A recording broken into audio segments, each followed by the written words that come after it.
All right, recording everything for posterity, except for everything that happened before now.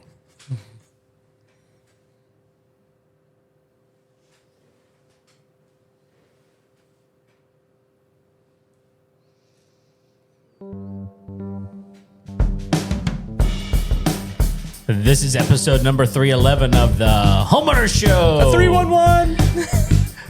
Whether you're DIY or looking to hire, we're going to help you find the best information and options for you and your home. My name is Kevin Hackett, and here with me is Craig Williams. Hello, and welcome to the Homeowner Show. We're so glad that you could join us for another live episode. How you doing, Kev? I guess I'm good. I don't know. I don't know what's happening right now. But I yelled 311, and it really threw you off, and I'm like, kind of loving it. Yeah, no, I have no words. We don't even really know what that's for. No, we don't. What is 311? Like they were a band. Was it? Yeah, 311. Was that like a boy band? Yeah. Well, no, they were alternative. Yeah, I feel like that's the same thing. No. Alternative like Nirvana. Really? That's not a boy band. Listen, yes, they were. Okay, Did they wear eye makeup?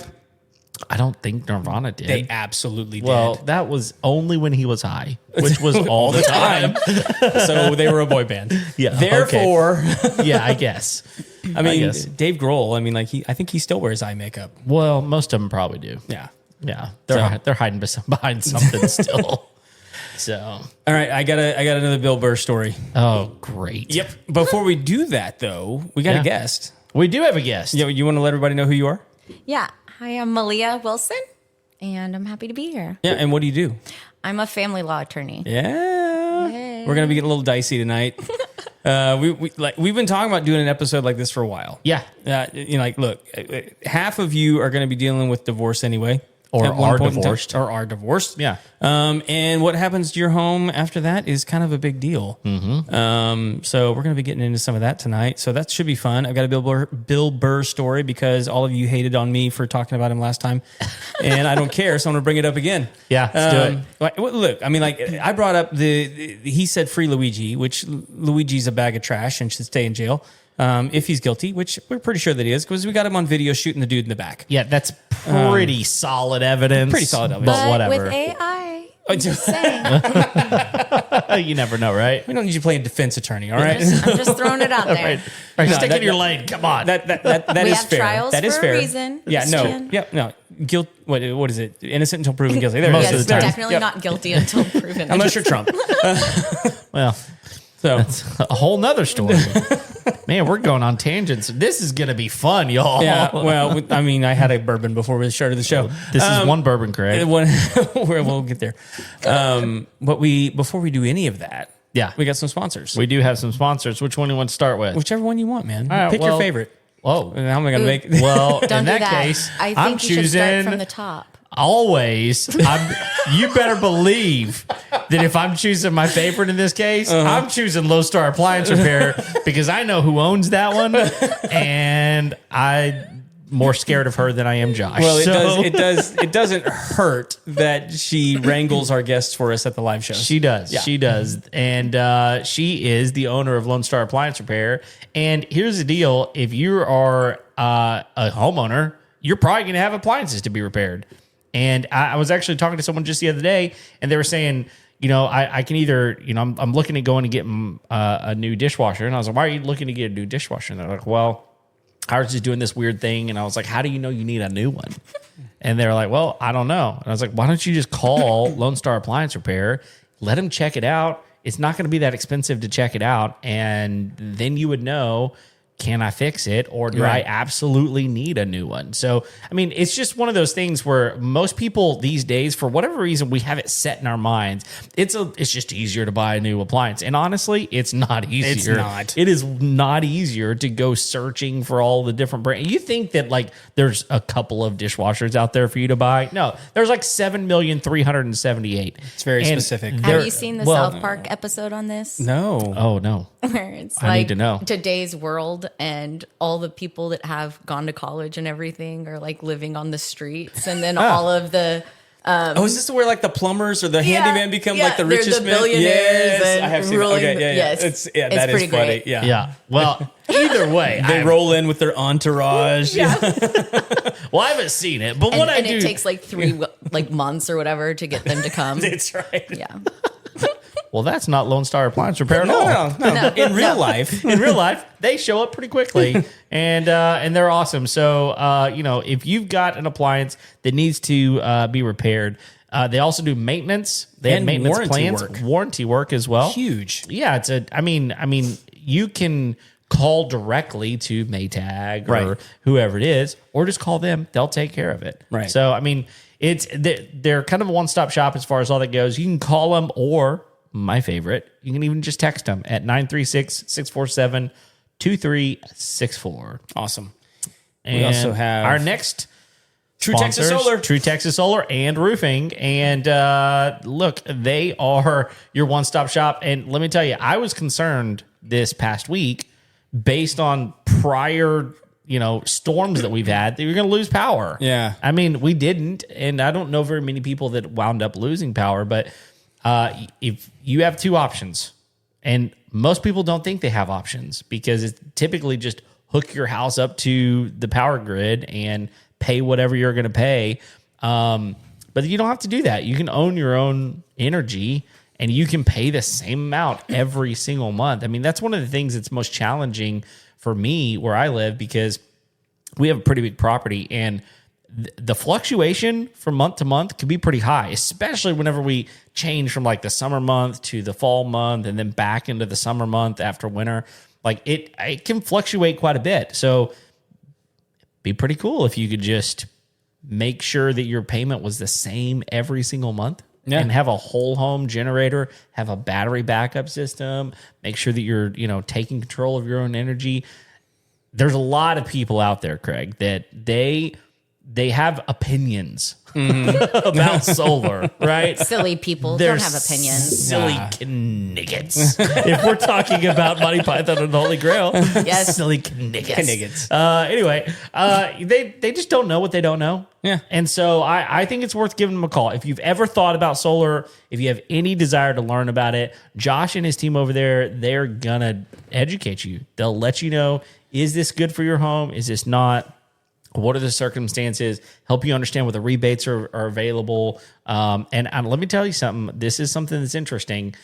If you've been thinking about getting solar, I would jump on it because I actually had a conversation with Josh the other day and he doesn't know. And maybe I shouldn't even be saying this.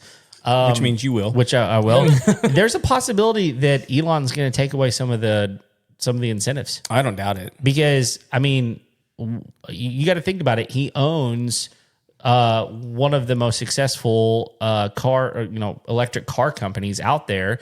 And the problem is these other way more expensive cars. I mean, there's a new EV Cadillac Escalade that's like $160,000 and they can't keep them on the lot. And the only way that they make those at all affordable is they get tax breaks Right. for that. Well, Elon's going, well, that's dumb. I don't want people to get tax breaks whenever they can just buy my superior Tesla, you Right. know? Sure. And so, there's a possibility some of those may be going away. So here's the thing. My only caution to you out there is give True Texas Solar a call. See if they can help you. If they can, great. I know they would love to talk to you. Their number is 936-286-8325. They are going to be intimately involved in my off-grid Arkansas property in the near future. Oh, yeah. Oh, yeah. That's going to be a thing. Well, sure. Yeah. You got to buy a place first, though, man. We got to Come find on. I need a waterfall. That's my... We found a few of them. Yeah. Remember that one with the cave? Yes. Oh, dude. That one was cool. It was so big. The cave? With the whole property. The cave was huge. The cave was huge. Listen, we found this has been going on. I've been shopping for property in Arkansas for a couple of years, and like my one prerequisite is I want a waterfall. That's Okay.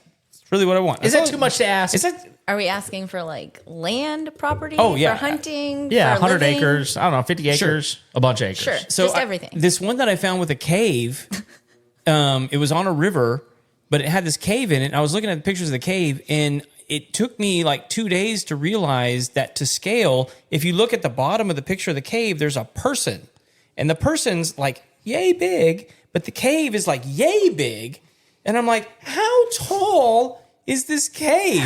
That's a huge liability. I'm just throwing it Yes. out there. Like, you're gonna have to like put up some signs. I don't want people wandering into my Consult an cave. attorney. No, about it's that. my cave. I didn't give you permission to go in my cave. I'm like, could I'm still using be held euphemisms at a bar. liable. Yes. But anyway, okay, so back to my original story because Bill I want Burr. the internet to be pissed off at me again.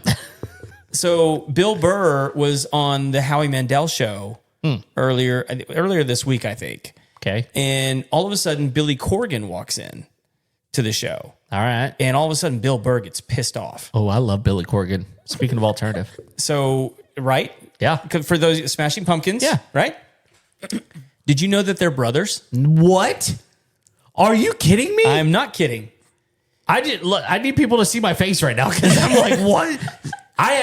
What? They didn't know that they were brothers Oh. until a couple of years ago. Really? Yeah, they had this a-hole of a dad. He was one of those guys that had two families in two cities. Oh, no. And they were the two kids Oh, no. in two different cities. And Billy Corgan was on the Howie Mandel show earlier and talking about how his stepmom had said, hey, have you ever heard of this Bill Burr guy? I'm pretty sure that's your dad's son in another city. Oh gosh. And, That's bizarre. and if you look at them next to each other, Well, now that you say it. like they have the same freaking nose. Yeah. They're both bald. Yeah. Like it's weird. And then, but like if you go watch, That's where someone needed to contact me. Yeah. right? Right. and I'm just saying the world is a vampire, Craig. look, and Sit to Nice. drain. like Nice. Bill Burr goes off on this thing about like he gets mad at Howie Mandel. It's like, I can't believe you did this to me. Like you and I were never supposed to talk about this. And you and I have never actually met in person. I can't believe that you did this to me where you bring this guy in here. And Really? And then Billy Corgan's like, Howie, you told me he was cool with this. Oh, no. Oh, no. This gets weird real It quick. gets weird real quick. Wow. Yeah, so like they knew, but they'd never actually met. That's bizarre. But they hadn't actually talked about it. Why would he not want to meet Billy Corgan? He's- Well, according to Bill Burr, it's like, why remind myself of what an a-hole my dad Okay, was? Well, I guess there's that. And he literally says that on the show. He's like, I don't want to talk about this. My dad was a complete deadbeat, and and like he goes off on this whole thing. And Billy Corgan's like, hey, that's my dad. no, he was exactly the Everything was same. great for me. He was like, listen, man, I'm so sorry, but Howie told me, like, he's been texting me all day, told me that you're going to be here, told me told me that you were excited to meet me, that you wanted me to come by, that you were fine with this, and Howie's just sitting there laughing. Oh. And I'm like, what a dick. No doubt.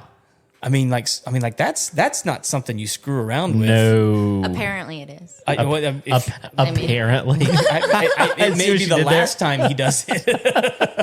True. Wow. Yeah. That's some crazy stuff. And I have to tell you, it was going to take a lot for me to feel sorry for Bill Burr. Oh, And I still don't. no.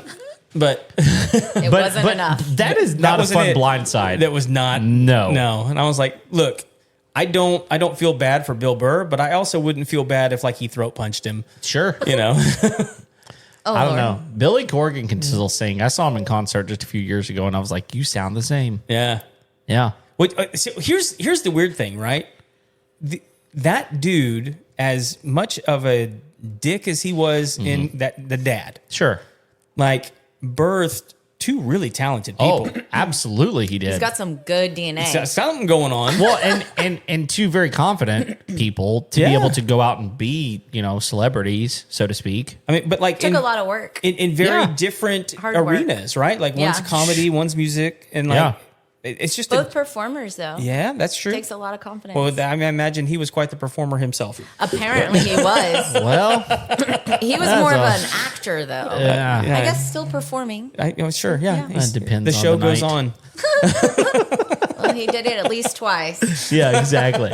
Exactly right. Yeah, how many other brothers out there are there? That you probably don't want to know. Well, I don't, but His dad definitely doesn't want to know. oh yeah. it sounds like he's not around anymore. At least from one, I don't know, but like I feel bad. but now. well, because they spoke they spoke about him in the past tense. Okay. So- well, they both put him out of their mind. It could be that they probably. just don't want to think about him anymore, or Yeah. that he's dead. fertilizing somewhere. Dead. It's possible. Yeah. We don't know. So anyway, we're here to talk about the fun subject. Speaking of, Speaking of screwed up Transition. families, yes. Welcome to my world. No, it's actually a really good, segue. yeah, here. it's like I planned it. yeah, something like that. Something like that. All right. Well, yeah, no, I mean, like, here's the thing. One, I know that the popular statistic is to say like half of all marriages end in divorce. I know that that's not true because we have a lot of repeat offenders. Right? I mean, like statistically, we can't reapply those statistics. It's closer to like 30% or something like that in that neighborhood. I'm not going to do statistics. Sure. Yeah. That's not my field. Well, besides 85% of all statistics, I can't even say it. Statistics are made up on the spot anyway. Yeah. So Yeah. I think that's 100%. 100%. Yeah. But like this is stuff I've looked into before because like it has been around for years that like half of all marriages end in divorce, right? I mean, that's been the thing. And I'm trying to diminish it at all. 30 to 40% is still stupid high. Yeah, it is. It's really, really high. And so like the likelihood that it's going to affect you or someone that you know is very high. Yes. Right? Yes. And so I kind of want to walk people through this because one of the things that happens when you get married is you tend to buy a house Yes. together. And You should wait till you're married. you should wait till you're married. Thank you. Don't buy a house with your boyfriend. Let's start with that. Why wait until you're married to buy a piece of property together with somebody? Well, so, I mean, it depends on what state you're in. States Okay. have different family laws. Some are community property, which is Texas. Mm-hmm. Others are what's fair and equitable. Right.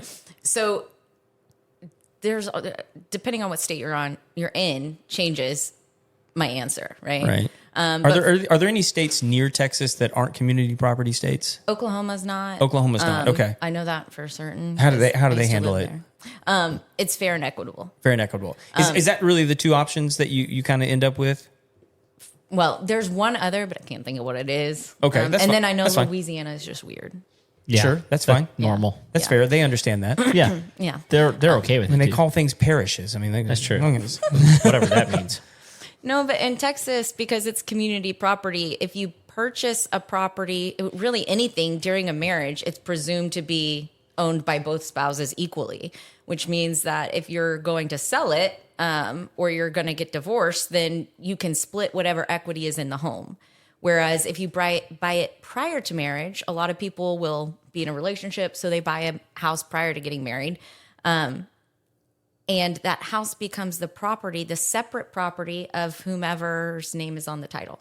Okay. And so even if you put half the down payment in, or you could have paid all of the down payment, but for some reason you decide not to put your name on the title, that house isn't your separate property. It's the person, it's whoever name is on the title. Now, obviously the law, there's always, Sure.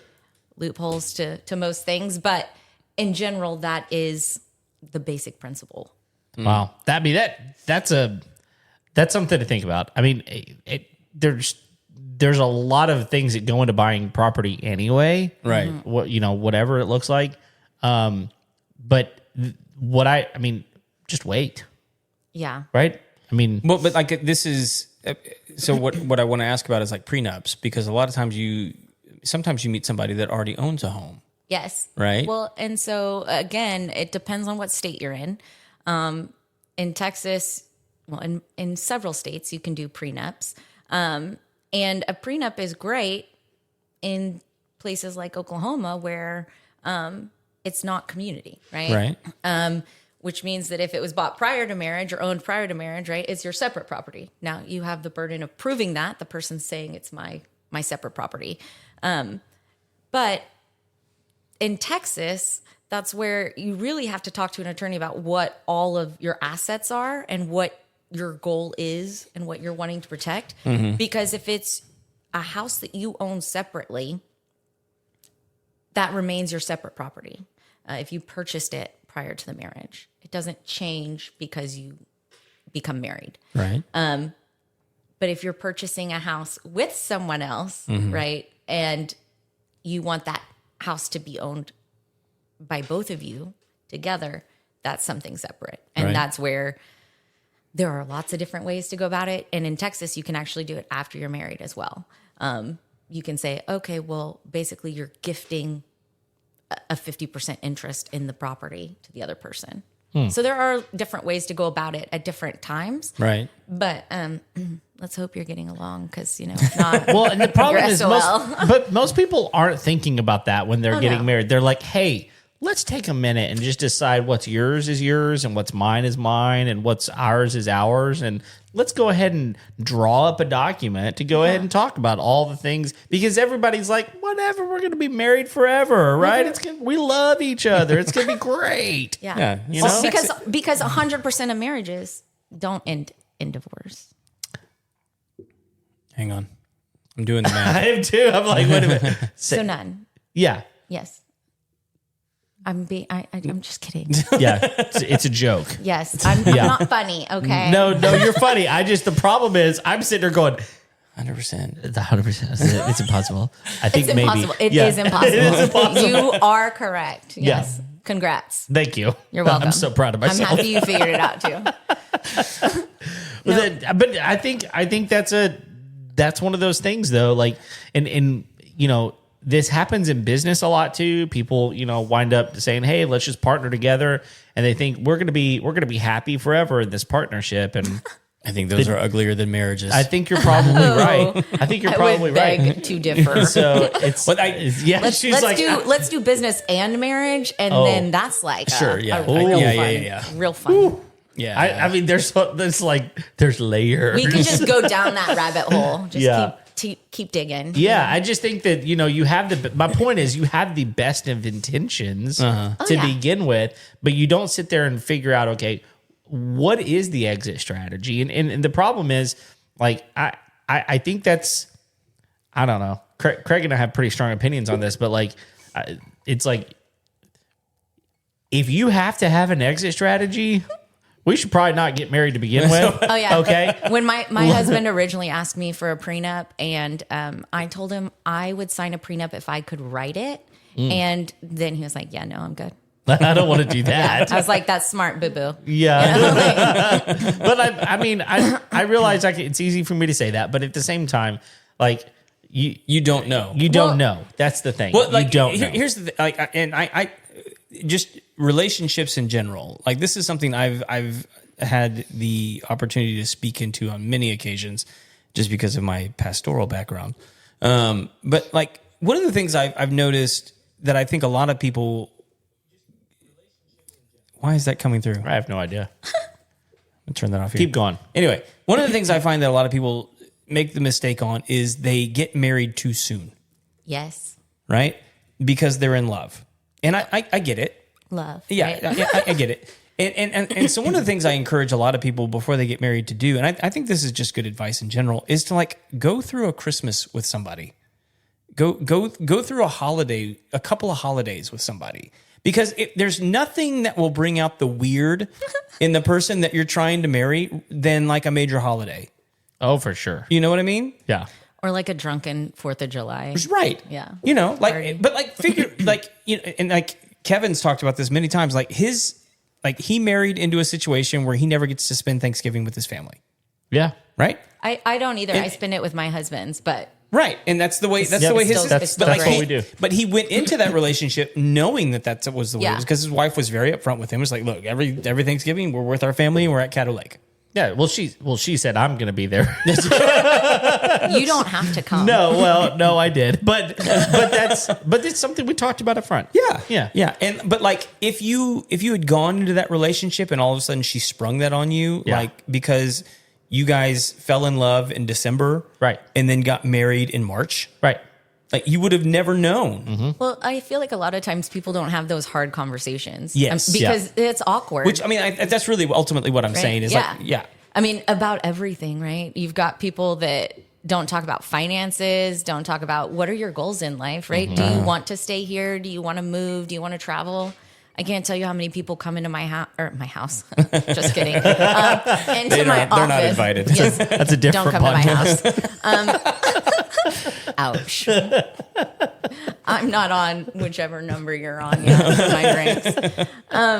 No, but so many people come into my office after they've moved here with a spouse, and they're like, I gave up my career so that I could come here with my spouse who's doing, XYZ. And what do I do now? Now they're stuck in Texas with the kids, and they can't move outside of Texas without an agreement, but their family's back in California or Tennessee, wherever. Sure. And it's just, these are things that you've got to talk about. You've got to talk about what are our long-term goals. And I feel like it has to happen not just before the marriage, but throughout. Because it doesn't. Well, right? Things change. That's Yeah. what I was going to say. Yeah. Things change. Your goals change. Yeah, I mean, you could go down going, look, this is what I want to do all my life, and then something changes, and you wind up in a new career. Now my goals are differently ambitious, or not at all. or not at all. Well, that's the other way it could go, right? It's like all of a sudden, a lot of people don't know how they're going to handle stress and anxiety whenever it enters their life. And so let's say you lose a job for the first time in your life, and you wind up wanting to sit on the couch all day because you're depressed, right? And your spouse is going, I didn't know I was going to have to take care of a child over here. And all of a sudden it's like you wind up with these situations, and I'm just using that as an example. There are numerous situations that you can find yourself in, and all of a sudden it's like, that's not what I agreed to. Yeah. And I want out of this marriage. Yeah. Right. Well, and I think too that today marriage is very much romanticized. And so everyone just thinks marriage is like some fairy tale, and you get married, you have this big, fancy, expensive wedding, and you run off into the sunset. And it's like, just kidding. That's when the work really starts, because you're having to combine everything, especially in Texas, again, because all of your hard work, if your spouse is depressed or having whatever issues, right, and is laying on the couch, and now you're the sole breadwinner, it doesn't matter, right? You're saving all the money, and your spouse is going out buying hunting equipment or, purses or whatever it is. Well, there goes your savings, right? It doesn't, you can't do anything about it. So you have to continue to have those conversations. This is a constant conversation I have with my kids, and specifically for the reasons that you're talking about, because marriage is hard. Yeah. And good and great marriages are really difficult. And it's not to say that they're not worth it, but they're just hard. And I tell my kids anything worth having is hard. Yeah. It's work. It's work. But to your point, so many people go into it thinking, because I love them, it's going to be easy. Yeah. And it's not. It's not. And, in my opinion, love is not, and this is probably going to sound bad, right? This is definitely coming from a divorce attorney, right? But I don't think marriage is about love. I mean, at its core, it's contractual. Historically speaking. Now, there is the religious aspect of it, right? Sure. There is, you want to care about the person that you're marrying. Sure. But that person has to be someone that you can get along with as a roommate, as a partner, as, talking about businesses, right? You're entering a business with your spouse. And so you have to think about it that way too, not just, oh, you're so pretty, or you're so handsome. Well, that's the problem, is that most people don't realize that love is an emotion. Yeah, it comes and goes. And emotions come and go. I mean, I can be really happy and excited about my day. Maybe I'm going to Disney World that day. I don't know. And I round the corner around my bed and I stump my little toe on the bedpost. All of a sudden, my mood changes pretty quickly. Now I'm having the worst day all of a sudden. And it happens like that, right? And when love is an emotion, you have to understand there's actions involved. And so when those actions wind up becoming involved, that's when things get messy. Yeah. And so, there's a lot that happens. And when it does, when it goes sideways, there's all kinds of things you can do, right? But a lot of times they end up in your office, right? Yeah. Sometimes they end up in my office, and, it ends up triggering whoever is slacking in the relationship to get their stuff together. I've had plenty of people that have gone pretty much all the way through a divorce. They've settled their case and we're working on a final decree for them. And I get a call or an email that, hey, we're getting back together. It's okay. Well, here's here's the bill. what could happen because of that. Yeah. Here's my bill. Please make sure to pay it. Right.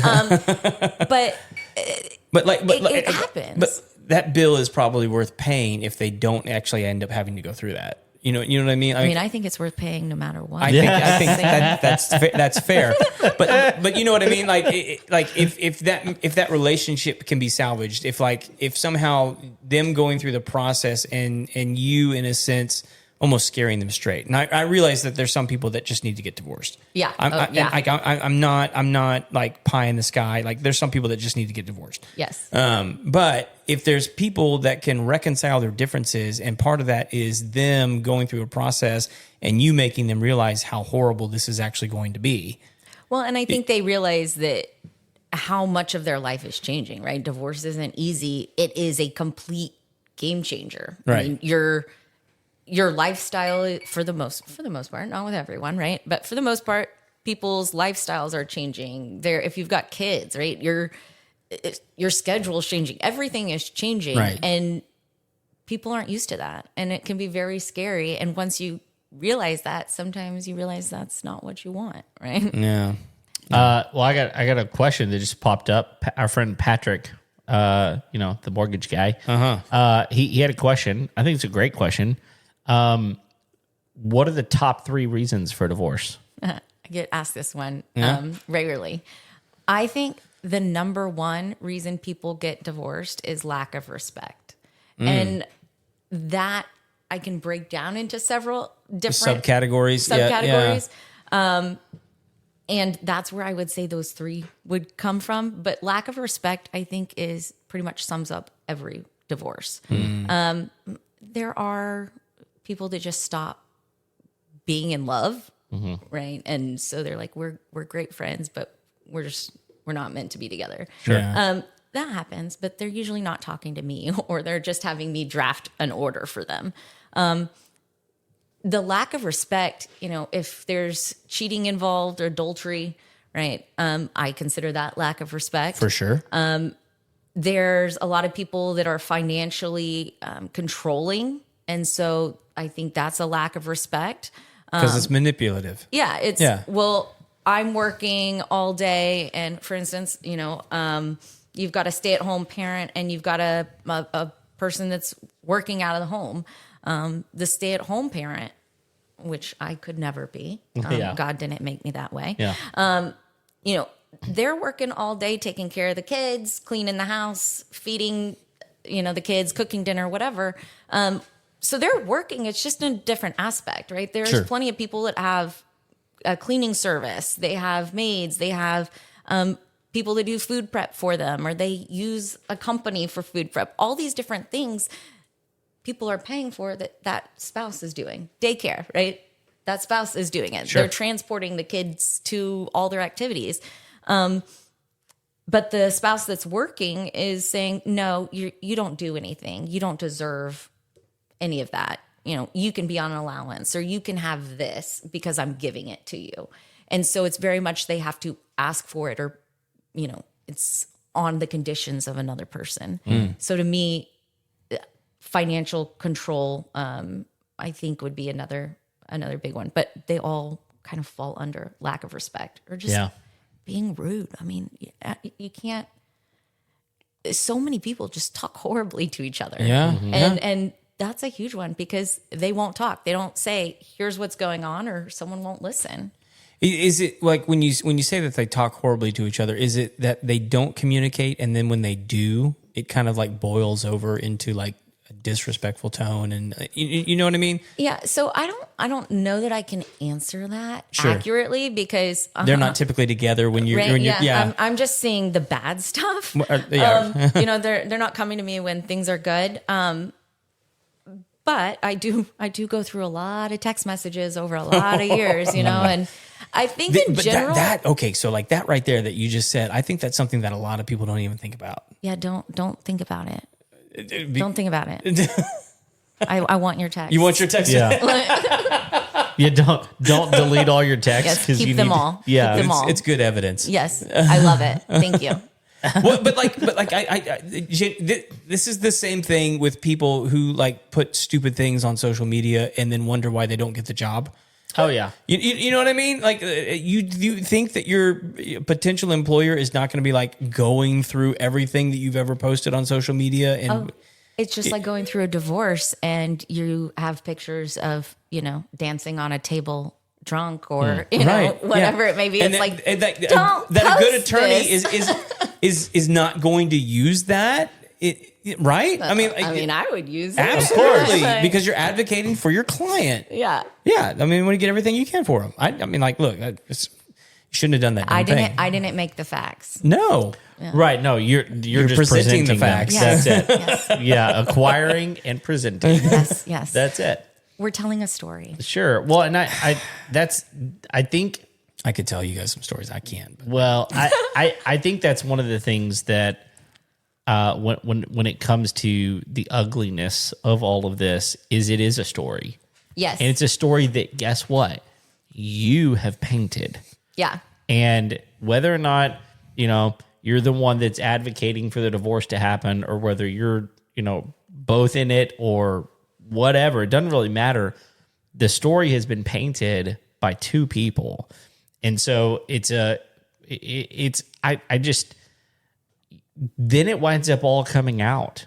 Yeah. And because it does get ugly, and it's like, well, let's tell everybody the story. Oh yeah. Going to trial, people don't realize how emotionally, it's not just financially tolling. It is very emotionally tolling because you're going to be grilled. You're going to be, any bad thing that someone could come up with or say about you, whether it's true or not, doesn't really matter. It's still going to be said or could be said. Yeah. And so it's hard. You've got to have a good reason to want to go to go through to trial. And then it's kids too, right? Oh gosh. I was going to ask, how many of them actually go to trial? So a lot of the cases that I handle don't. I feel like the higher the net worth, more of those do. Okay. I also, it depends on the facts, right? I feel like at this point, I'm still young enough that a lot of the people that don't want to come to me, they're going to other attorneys, which I am fine with because I just go and watch them. Right. Yeah. It's a good show. Right. It's great. There are some phenomenal attorneys out there, and some of the cases they handle are wild. And I think more kid issue cases go to trial than anything else. I was going to ask if it's more like to do with children. Yeah, I would say from my experience, more kid issue cases than anything else go to trial. And some of them you're just like, why are we, you have no money. Why are we going to trial over this? And you've got to parent with this person for the rest of your child's life. Right? Yeah. And I don't think also that many parents fully understand what their kids are about to say. Oh, well, I mean, it doesn't necessarily matter. It doesn't. And because, I think it's just interesting because it's like, I recently was talking to someone and the question was, does your dad drink? and the kid was like, well, yeah. Yeah, my 4-year-old but it's like selling me beers for her, Right. It's Mommy, like, do you want a Coke or a beer? Yeah. right. It's like, okay, so the next question doesn't matter. Which was like, don't teach my like, kid. Like how many or what does that look like or what? Because it doesn't matter. They just said daddy drinks, which is horrible. But judges are people too, right? They drink as well, right? And that's something that everyone has to remember is that judges are people. Sure. Now, they know the law and hopefully they know the law. I know in Montgomery County, our judges are phenomenal. They're actually all of the family law judges are board certified, which is super rare. Yeah. And I hate to say this, but I feel like it needs clarification. So if you go to trial for a divorce, you don't get a jury. That's not true. That's why I'm asking. You can have a jury. Right. Yes. But like most of the time, a judge is deciding. Right. Yes. Okay. Mainly because it's cheaper. Right. And depending on where you are, I mean, I've got a case right now where Because I've actually sat on a jury for a family case. Yeah. Now How'd it you had like to, that? I got out of it really quick.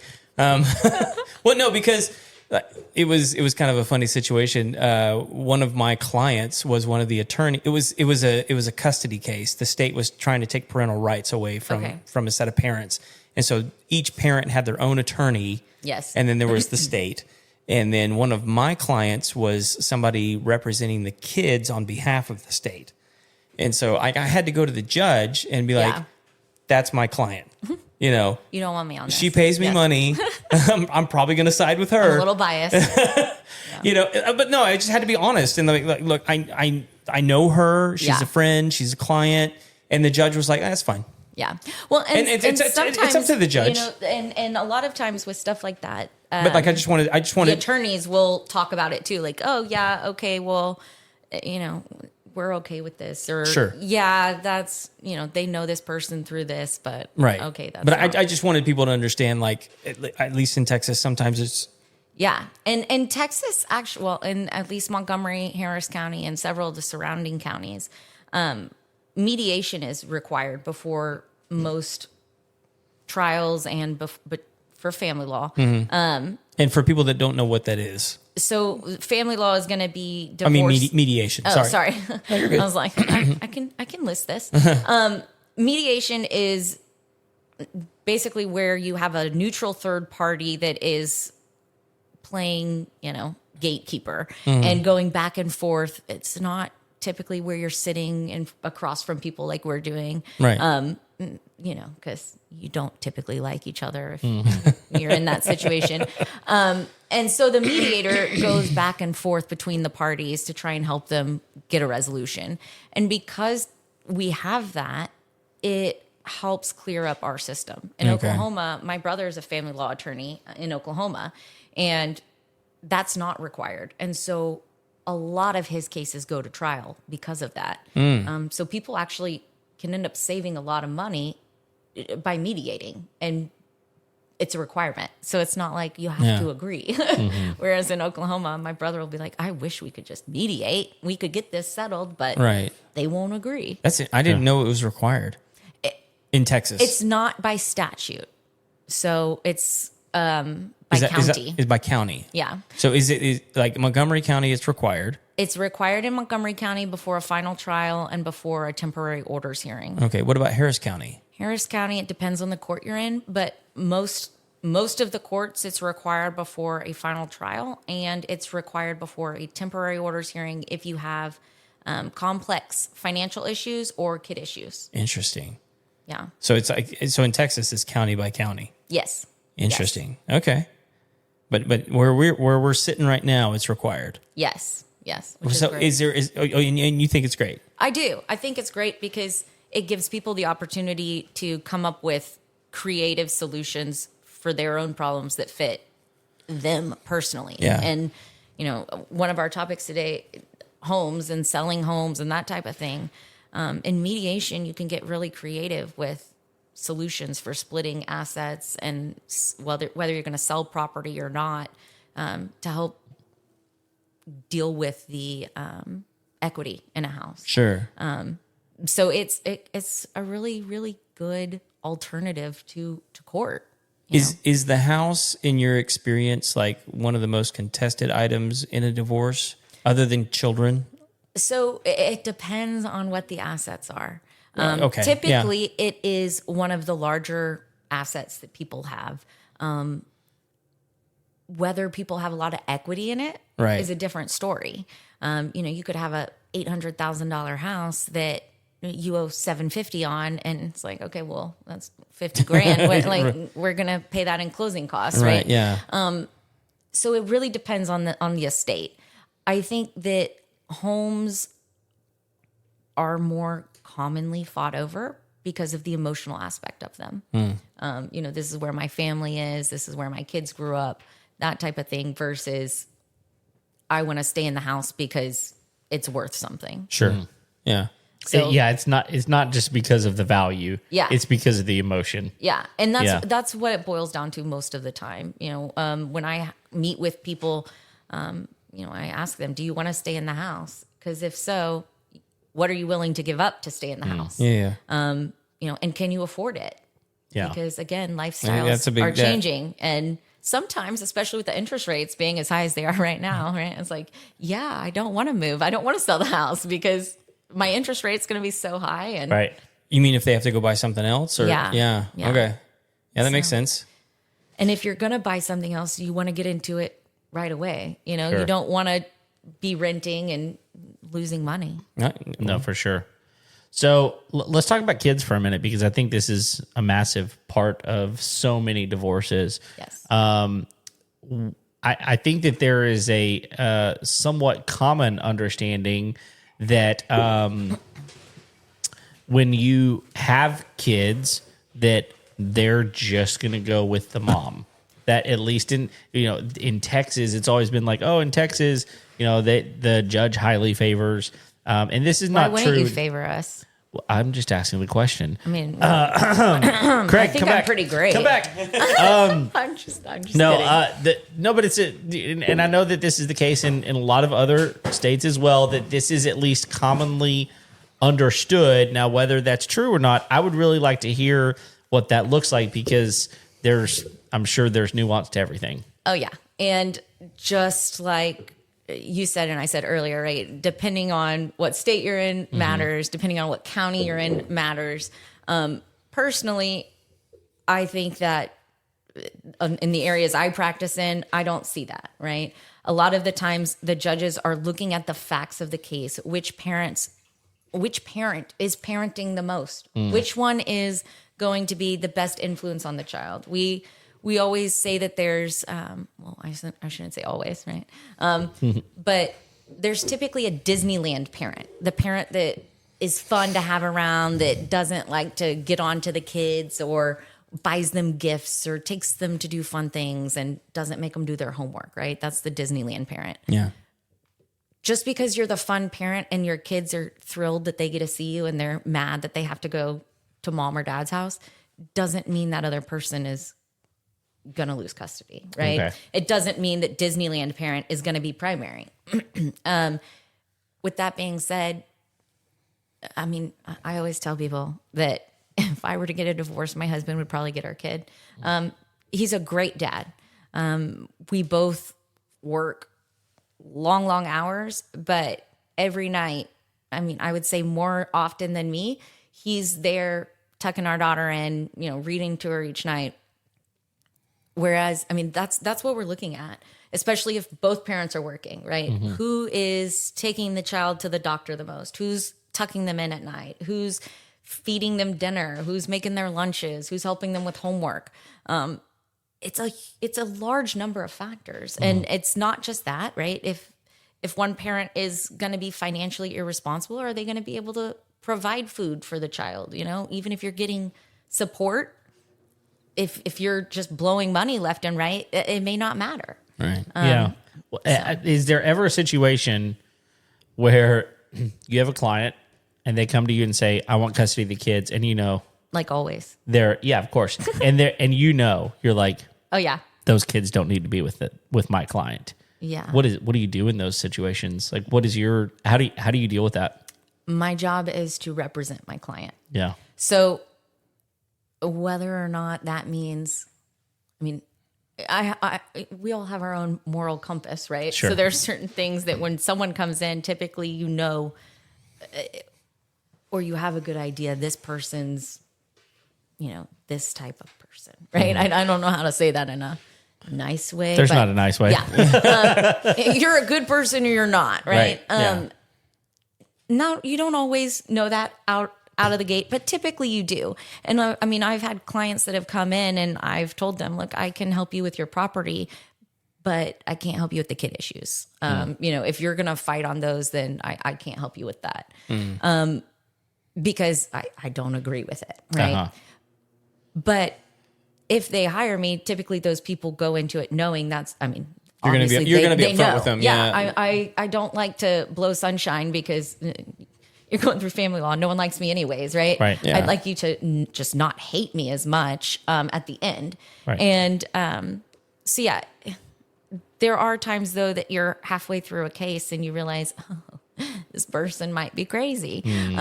In which case, I do have a duty as an officer of the court to make sure that the child's protected.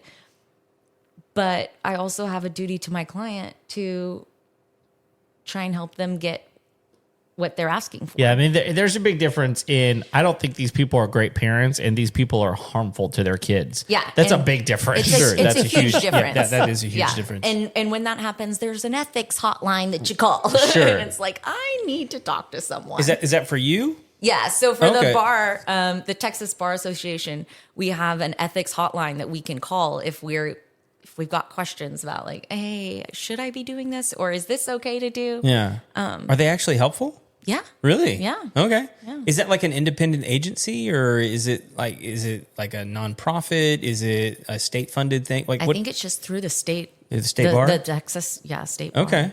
Interesting. I could be lying. No, But I'm pretty sure. I actually think that's kind of cool. I mean, like, Oh, yeah. I mean, because I imagine that comes up quite a bit. Well, it does. And another thing, so every year in August, we have. Is it CLE. anonymous? Well, I mean, I guess, yeah. I mean, you don't have to like cite your case No. or anything. You don't have to be like, hi. No. I just, No, I'm like, I call, so they've got my number. I'm but, just imagining it's like, so I know this guy named John. yeah. Last Bill name Burr. Right? Bill Burr. He's got a dad in another state. Right. And then there's another kid, That's right. It's like He band likes camp. to smash pumpkins, if you know what I'm saying. They're all about Halloween. Yeah, exactly. He's really alternative. right. But I'm not going to name names. Yeah. Right. But back to the story. No, the bar has a lot of helpful tools for attorneys. And lately, the last few years, we have this week-long convention where basically we're just studying and learning, updates to the law or case law that's come out. Yeah. And Sounds riveting. well, as you guys know, since I brought my books tonight, Yeah. I nerd out at it. Yeah. Like I love it. What are the books you brought, by the way? Like what are we rocking So tonight? I've got my We had Texas a real Family Law. study session going on before the show started. I'm a nerd, right? I've got my Texas Family Law Handbook with me, and then my practice guide, Volume 2. Oh, Okay. well. Yes. We got to go to volume 2, obviously. Right. Well, it's the one with Volume the. 1 is just so. it's just like, It's yeah, just, really. It doesn't cover what I need it to. That's Yeah. true. I understand that. Neither did Volume 3. doesn't have words like skibbity. Again, we're back to Monty Python. We're back to Monty Python. Run away. It's like, thou shalt count to 3. Thou shalt not count to 2 unless proceeding then to 3. 4 is right out. Yeah, 5 is right out. Thou shalt not count to 2, nor shalt thou count to 4. 5 is right out. I prefer So the good. fight me, stand, fight, you coward. Come back, you pansy, I'll bite your legs off.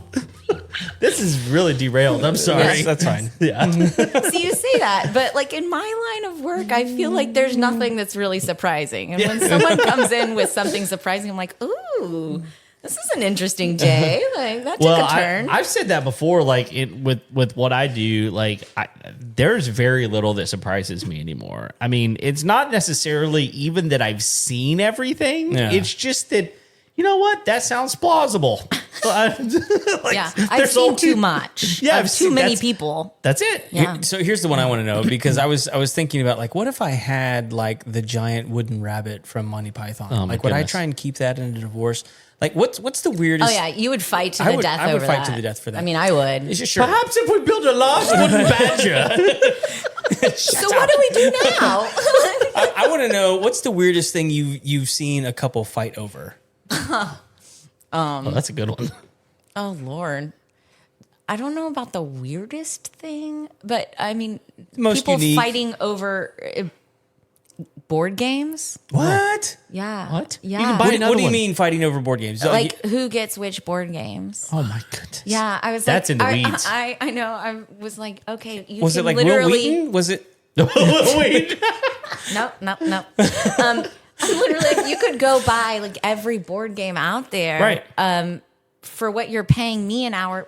and what your spouse is paying their attorney an hour. Like, what was special about the board game? You know, it's all boils down to sentiment. Like that was it. It was like they just had it for a long time. Yeah, or and the something? other person knew they cared about the board games, and so That's where it's bad. It's like I know that if I ask for that, it's gonna piss you off. Yeah. So I'm gonna ask for it. See, but again, I said this before we started. This is why I'm still married, because I can take out my, anger and aggression through my line of work. Oh, because like when people are spiteful, you can be like, oh, well, I can be spiteful back. Yeah, that's not hard. Right? Yeah. Yeah. It's really For easy. me, I just remember what it's like to date these days. I see people dating on these apps and like, I'm like, what? No, I would be a spinster with like some cats. I hate cats. I wouldn't be with cats. Here's the thing that I think a lot of people But it'd be better than divorce. Cats would be. Yeah. Yeah, that's fair. Dude, I heard some weird stuff about cats today. Oh. Are we going down another rabbit hole? Yes. Okay, so cat hole. Is Bill Burr involved? No, not at all. This was actually, I think it was like a Jordan Peterson podcast I was listening to today, and he was talking about how cats, if you can like remove most of their brain, and like they've done these experiments. That seems Tell me more. Good, nice, kind, if you remove, PETA agrees. I forget which section of the brain it is that you leave, but if you leave this section of the brain, the cat will actually become more curious and still function. Like they'll eat, they'll still be promiscuous, they'll still because cats are. Yeah, it's true. And they'll function pretty much like a cat. What? Like 90% of the time. Like so they're just not like jerks anymore? No, I mean, but they'll just do most of like what you recognize as normal cat behavior. Yeah, but cats are really weird, and they just do stuff like, but like this is, you're like, you've got issues, Right. and it's not missing half its brain. This is true. This is things that there's a really great book called The Power of Habit that I read one time, and it was talking about, have you read this one? I mean, I've got it on a bookshelf. You got it? Okay. It's a fantastic One book. day. It's almost the same. After I finish the handbook, okay. the family law. Volume 2. Yeah. Volume 2. I've we got 2 like years. a quarter of the way 2 through it years. just tonight. I mean, like, come on. I read fast. It's cute. Anyway, in The Power of Habit, one of the things, and this is an investigative journalist that I forget the name of the author of the book, but anyway, one of the things that he talks about in the book is people with dementia and Alzheimer's, that when they move, because moving for people with dementia and Alzheimer's can be very difficult. Yeah. But if you will get them into a routine, even though they can't learn new things, there's a part of their brain that will go into routine mode. Yeah. Well, And they can go on a walk by themselves if they've been going on the same walk every day for like the last month. There's something about the brain that will pick up habits. well, I think it's because, and I'm not that kind of doctor, right? But Amy Farrah Fowler. Yeah. but I think it's a different part of the brain. I mean, and from what I know about Alzheimer's, what I've heard about Alzheimer's is in this glass. right. It's right here. So take it for every single thing I say. It's Yes. 100% correct. Yeah, 100% all the time. Yes. Just like statistics. Yes, all the time. No, but it's like you're going backwards in time. So people remember the things from when they're a child, right? Yeah, for yeah. the longest. And it's like your brain is slowly eating away at the newest memories. Mm-hmm. But I'm pretty sure it's two different parts of your brain. It is, the yeah. habit versus, because it almost, you hear people say, oh, well, that's like second instinct or yeah. whatever it is. I'm sure that's not how it's said. What is it? Second nature. Second nature. nature. Yeah. Yeah. Yeah. Look at I that. like second I'm here instinct. for some reason. Yeah. Yes. Finally found Maybe it. one of us is good with their words. For second nature. second- That's why Craig is here. I'm out. You did your job. Good work. That's right. That's right. So I mean, there's I feel like there's still dozens and dozens of questions, but one question I've got is from the moment someone says, "Hey, I'm ready to file for divorce," what kind of timeline do most people look at? It depends on what county you're in. Okay. Well, we're in Montgomery County, so what kind of timeline should I expect? So typically in Montgomery County, they like to have the cases done within a year. Okay. It- That seems like forever. Kinda Well, wanna- I just I mean- threw up in my mouth a little. Yeah. Yeah. Just wait till you get divorced. Then there'll probably be a It's lot fine. more. It's second nature. Yeah. It'll become second nature. That's right.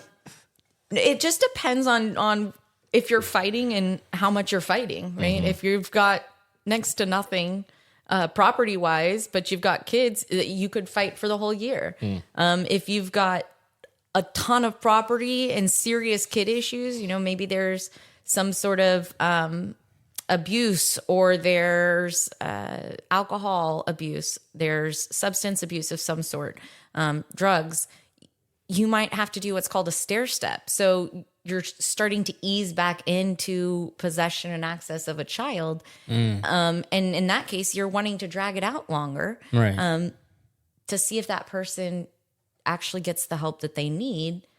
Because in Texas, we want kids to be with parents, right? In general, kids are better off with both parents. Not always, but in general, right? Yeah. And so having that as our, just the most fundamental portion of, I think, the law for families.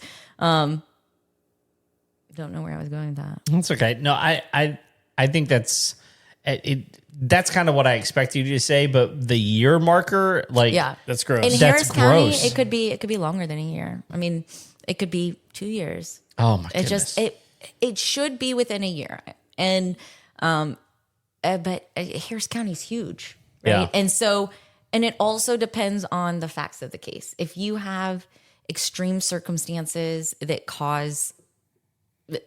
that require more time, right? You may get it. I mean, for me, it's like, it grosses me out because once I make a decision to do something, like I'm moving forward. Yeah. And so to tell me that I have to wait 12 months. Well, you don't have to wait. I mean, in Texas, you have to wait 60 days from the date a petition is filed until you can be granted a divorce. Whereas in other states, New York, I think you have to wait a couple of years. Like there's a separation period. And Texas doesn't have that. We don't have separations. We have peace out, right? Oh, is that okay? Is that where like you have to declare like a legal separation before you can file the divorce? Is that? I don't practice in New York. What? No, I understand. I don't know, Yeah. But I know that their divorces take a long time. I'm not sure of the process. I have more kid questions. Okay. Well, I have things to say about kids, so fire away. Okay. So the next question is, I've heard of this happening, and so this seems a little odd to me. So I'm curious. Where number did you one, hear about it? From a friend. Okay. Okay. So, Wikipedia. Yeah. Right. So my question is, number one, is this actual? Okay. And then number two, why, if it is? And so let's say you've been divorced Okay. and now there's a custody change. Someone files for a custody change. So we call it a modification. Okay. Modification.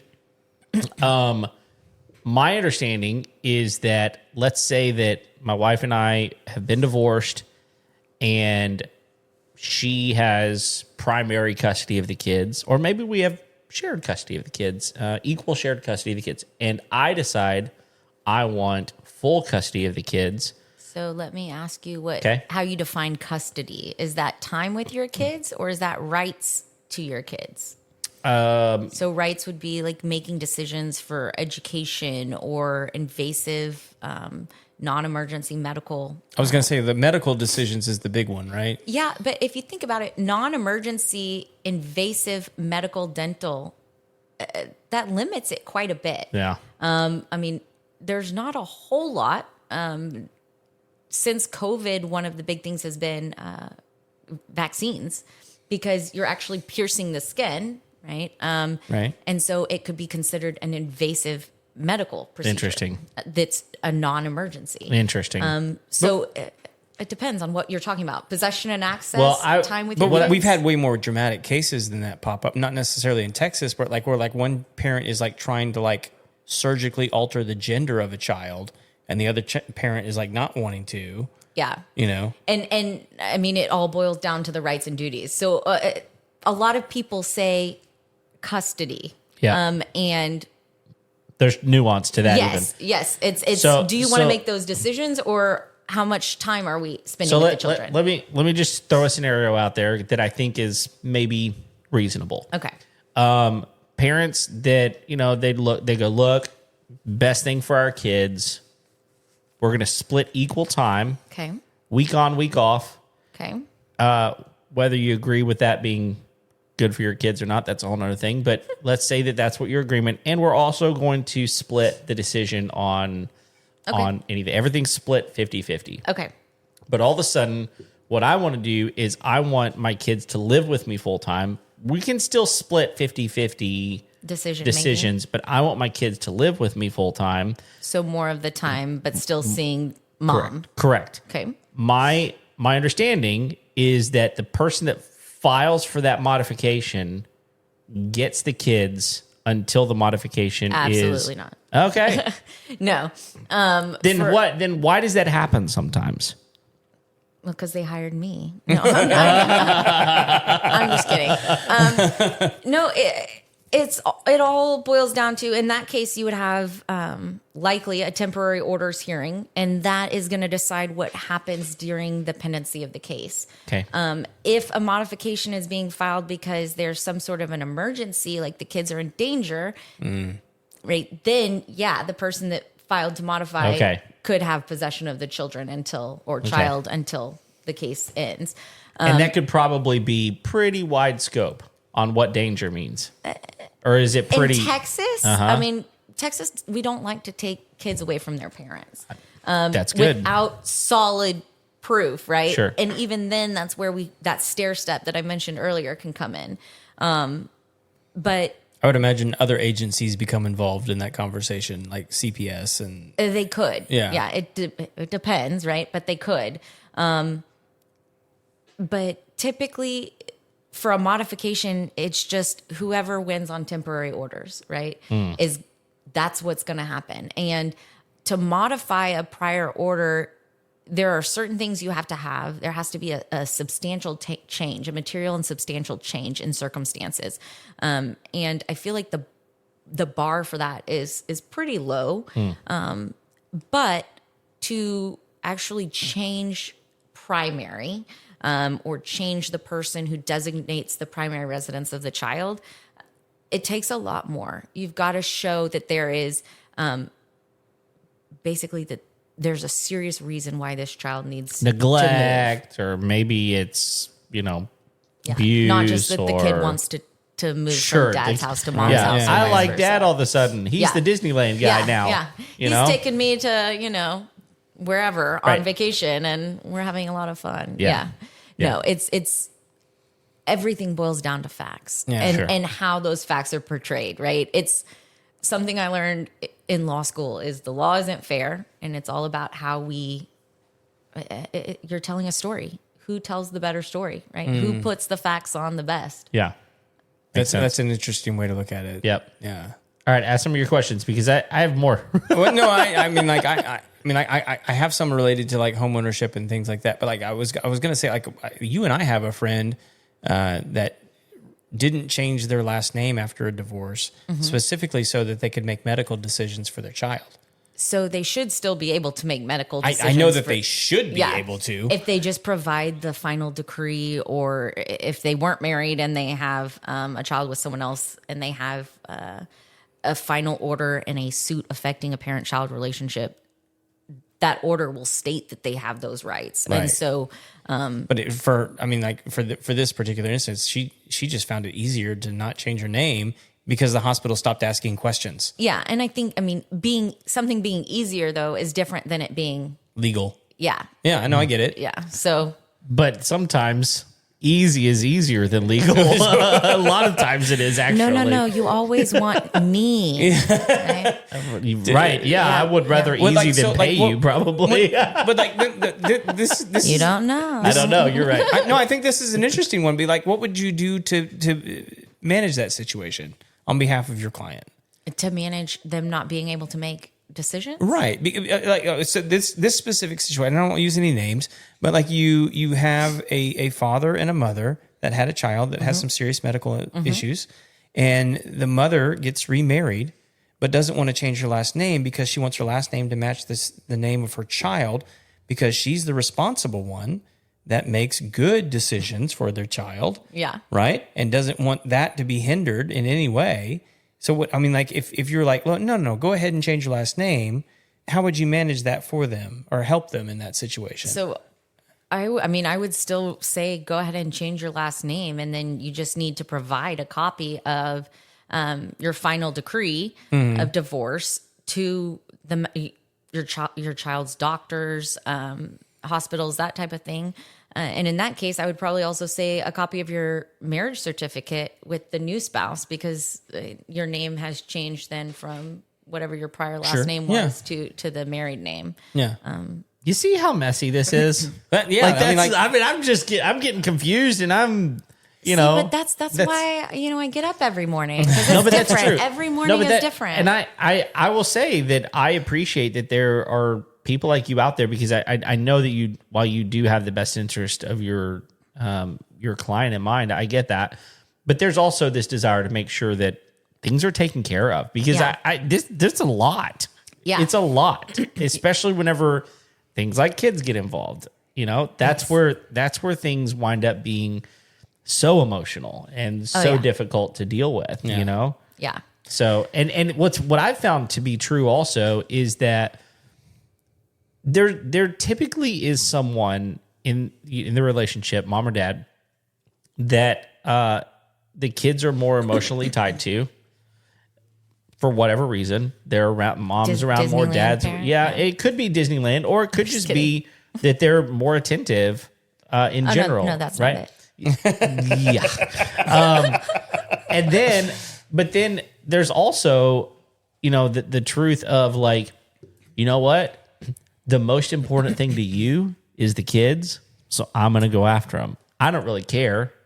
If they want to live with you, it's fine. But I know it's the board game thing, right? I know that that's what you want. So I'm just going to buck you on it. And it's like, it gets wonky. Oh, it's dirty. Yeah. And I mean, people will do that, and people will do that out of spite. People will do that to just make the other person have to pay a lot in attorney's fees. One of the things that I think is the saddest is when people come into my office and tell me, a question I generally ask in one of my consultations with people is the other parent, are they a good parent, right?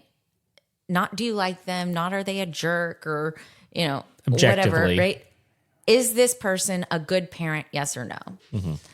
And most of the time they'll say yes. Interesting. But there's always a but, right? Yeah. Sure, yeah.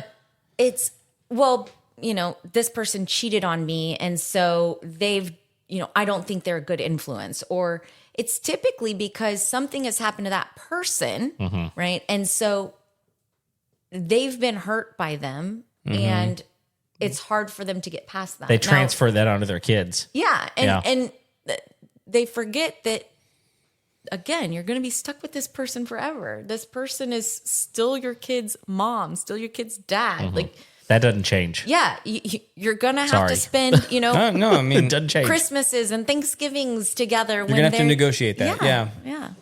Yeah. This is the thing that I think a lot of people don't realize when they decide to get divorced is, and I can't tell you the number of times I've seen this happen, is they get divorced and then their former spouse gets remarried, and then they are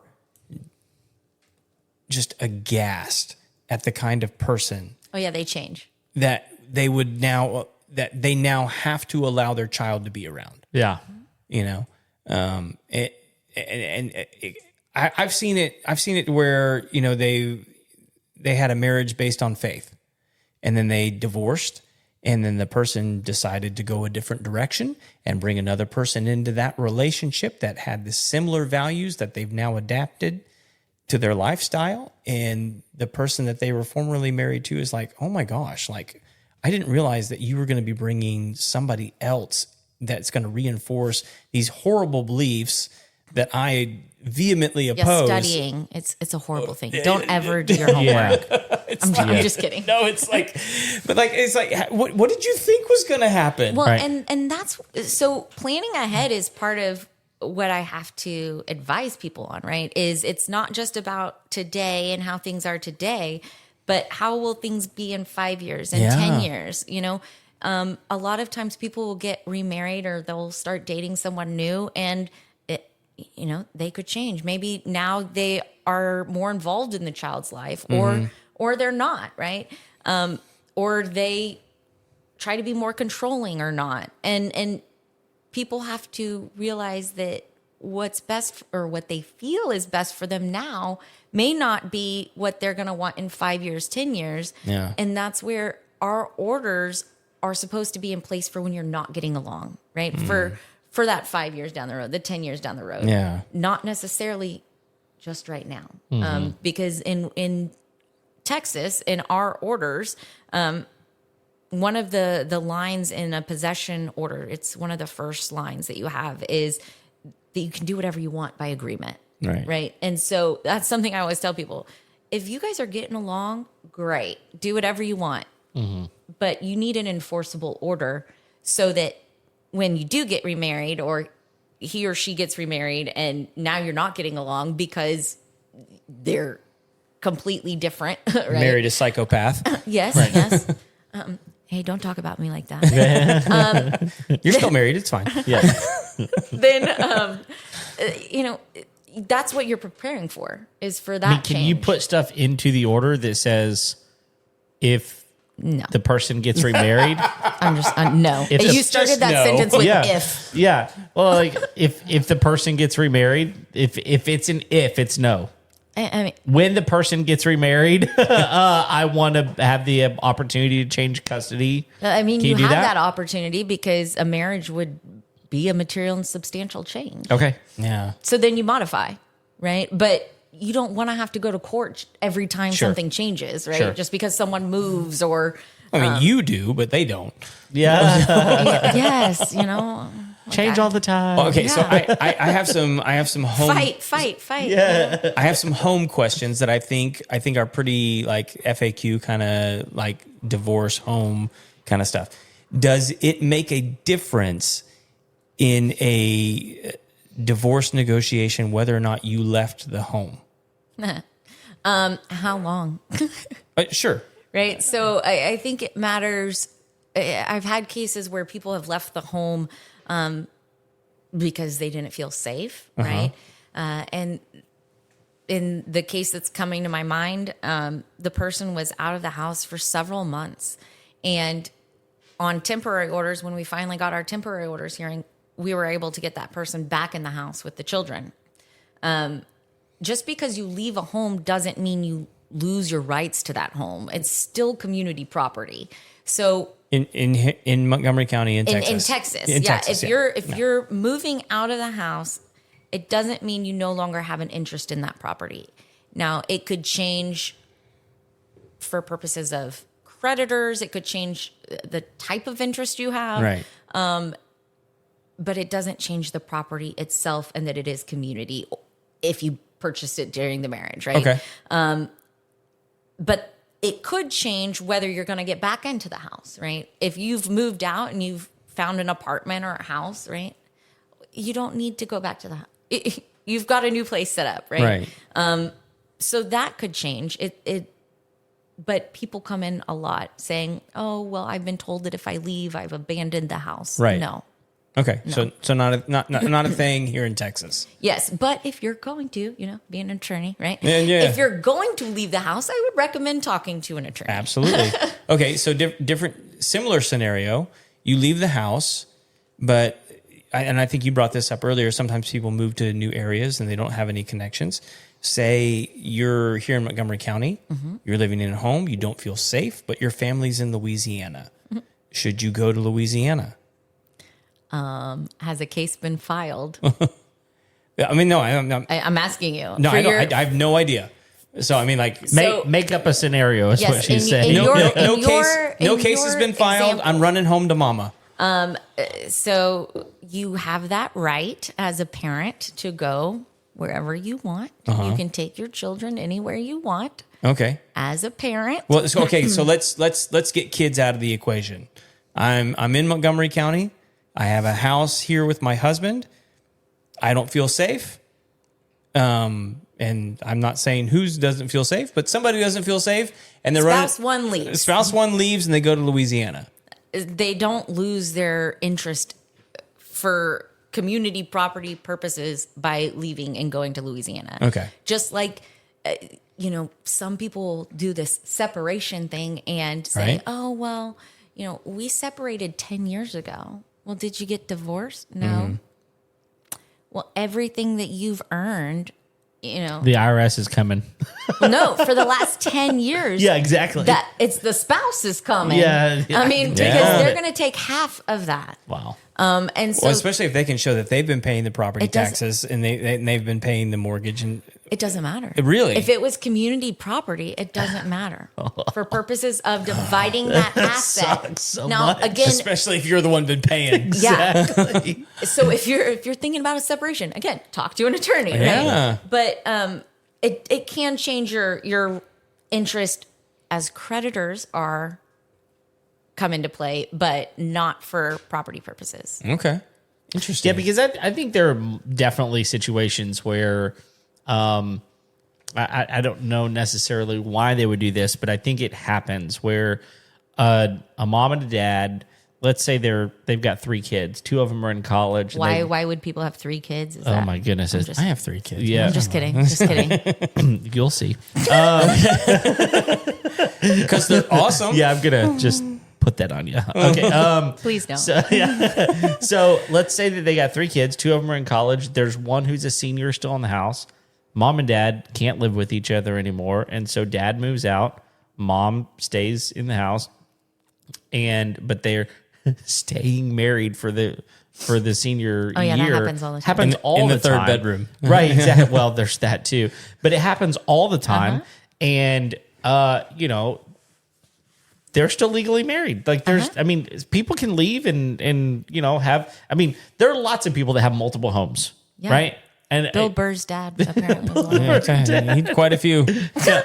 So I mean, I know that type of thing cloning happens, facilities, apparently. But yeah, exactly. But I guess the point that I'm hearing you say is talk to someone. Oh, yeah. Figure out what you need to do. Yeah. Right. And I say that though for any situation. I mean, right, I'm a girl, so I get my hair done, right? And I'm not blonde.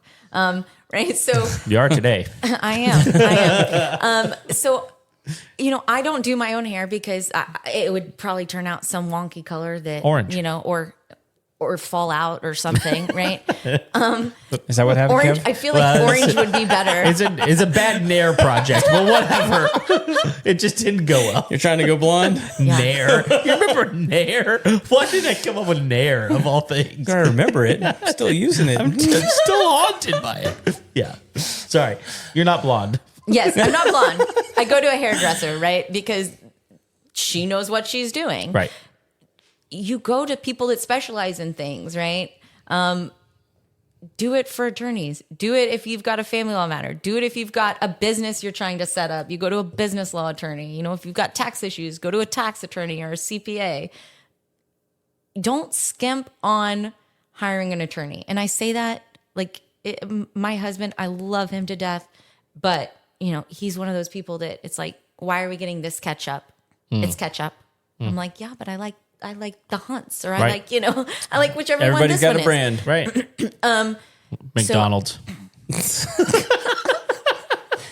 I like McDonald's ketchup. You just explained yourself as a person in Right. one sentence. Summed that up real Whataburger fast. ketchup's good too. Spicy Whataburger. spicy- Thank you. Spicy ketchup from Whataburger. Yes. Okay. Yes. Finally, we can agree on Redeemed something. myself. You've redeemed. Yeah. Yes. He's got a lot of catching up to do, don't he? I see what you did there. Anyway, keep going. Pay for an attorney, right? I mean, you think about criminal attorneys and O.J. Simpson trial, right? His attorneys were phenomenal. Yeah, of course. And Obviously. If the glove don't quit, you must have quit. well, they did. Yes, they did. So, I mean, people so many times they think, oh, well, this is a big expense. And It is. Don't get me wrong. I wouldn't want to pay. Divorce me. is a big expense. It is a huge expense. But if you think about it, you're dividing all of your assets. Mm-hmm. You're dividing your kids, right? You're going to pay, some people pay thousands of dollars for a purse or for a gun, right? But you won't pay that for an attorney. Right. Right.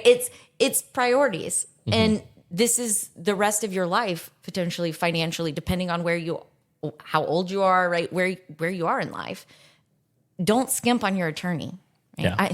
I tell my husband all the time, if we got divorced, there are certain people he's not supposed to hire because, I want to screw him, not Right. vice versa. Yeah, but, of course. After the divorce. Right. Sorry. Someone Don't save skimp me. on your attorney.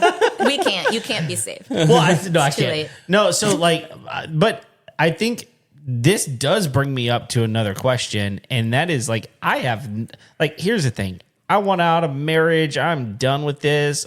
I don't have a clue to talk to. I'm clipping that, by the way. Yeah, right. Someone's gonna be like, oh, use my person. They were great, or use my person. That's how a lot of times. Oh, or my this person happens. got me X, Y, and Z. Right. And I There's get that got to one a be lot. some metrics somehow to figure out how do I know which attorney. Because You just always call Malia. okay. Well, there's That's that. really it. There's that. No. But okay, well, answer me this: why would I Riddle call me you over this. someone else? Well, I mean, literally, sell because yourself it's to me. me. Because I think that we're getting a little risque. we already did. But It's more New Orleans. I think that's the question though. Is literally, I have no clue why I should choose one attorney over the other because surely first of all, we all know that attorneys are not made equal. We all know that. Yeah. And so, but how do I know? Yeah. So there are several things you can do. The Texas Bar website, you can go to texasbar.com, I believe is what it is. And you can look up an attorney. You can see, have they been sanctioned? Do they have any issues, right? You can also, don't Google people, right? I mean, because as an attorney, we can't combat anything someone says. Right. I mean, The Google reviews are the Google reviews. yeah. And again, people, for family law especially, are going through a really, really hard time. Yeah. And I can tell you that some of my clients listen to me, some of my clients don't, Mm-hmm. right? Yeah. But no matter what the outcome, I can't say anything about it. Right. And so Google reviews are not what you should be basing your opinion off of. I would recommend, if you get referrals from friends or other people, great. Schedule multiple consultations, even if they're not free. I have a lot of consultations and a lot of mine are free. But not all attorneys have free consultations. Or they'll have free consultations for a certain amount of time, right?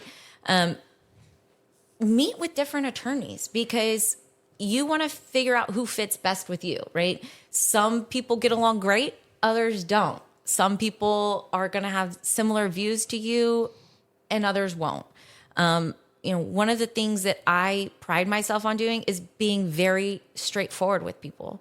I don't see any reason why I should try and make things seem better than they're going to be. You're not their friend. Yeah, not there to candy coat. Right. No, but I mean, I am there to help them. You're through their the advocate. process. There's a difference in being an advocate and being a friend. Yeah, Those are don't two don't different call things. me on Right. Friday night. Right. We We're not should going not be out. getting drinks. But yeah, I mean, some attorneys are going to tell you exactly what you want to hear. Yeah. And that's why setting up multiple consultations can be really helpful because then you can ask the same question. I tell people that come into me, if you meet with other attorneys, ask them these same questions, right?